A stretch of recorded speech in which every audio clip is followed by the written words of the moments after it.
So they're the ones who really fired the first shot and hit Jonathan first.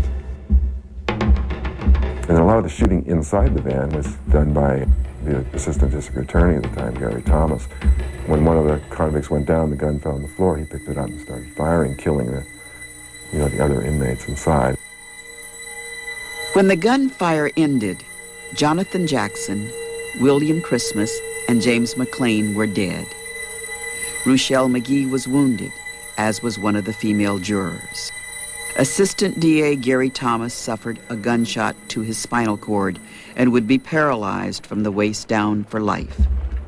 In the frenzy of violence, the shotgun under the neck of Judge Harold Haley was triggered, killing him. When a shotgun goes off in someone's face, you can imagine how the kind of destruction and the gruesome effect of that. And so it was quite a shocking scene. I'm saying that there was no conspiracy, that Jonathan, a 17-year-old man-child, was working according to the dictates of his own mind. George Jackson would later declare that he was proud of his brother Jonathan's military action, adding, "He was the true revolutionary, the black communist guerrilla in the highest state of development." I'd be the last one to say that Jonathan had suicide in mind. I'm certain that Jonathan felt that the police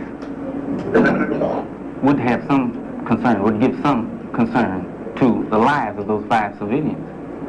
I'm thinking that Jonathan was trying to demonstrate to the public, to the people, just how he felt that these problems should be solved.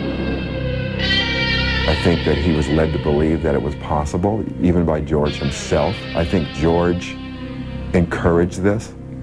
I think George put him up to it. It's very tragic that he died at such a young age. I don't think many of us realized how exclusively focused he was on George. Nobody knows what he was thinking except Jonathan.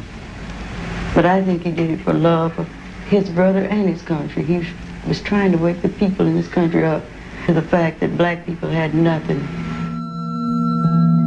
Because some of the weapons used by Jonathan Jackson were bought and registered by Angela Davis, law enforcement officials believed Davis was a co-conspirator.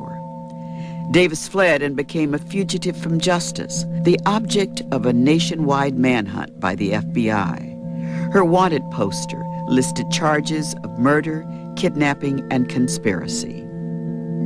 Well, I left because I did not think there was any possibility of justice. I didn't have any choice. It wasn't something I wanted to do. It was something I had to do. You're driven by fear. Absolutely. Absolutely. 2 months later, the 26-year-old Davis was arrested in a New York City motel. After her return to California, she was taken to the Marin County Jail and locked up 1 floor above the courtroom where Jonathan Jackson had taken the hostages.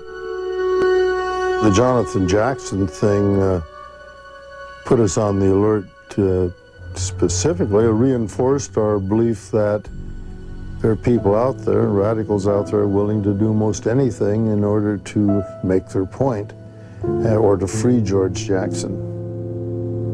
The real fatal irony of the Marin County courthouse shootout is that after Jonathan's death, George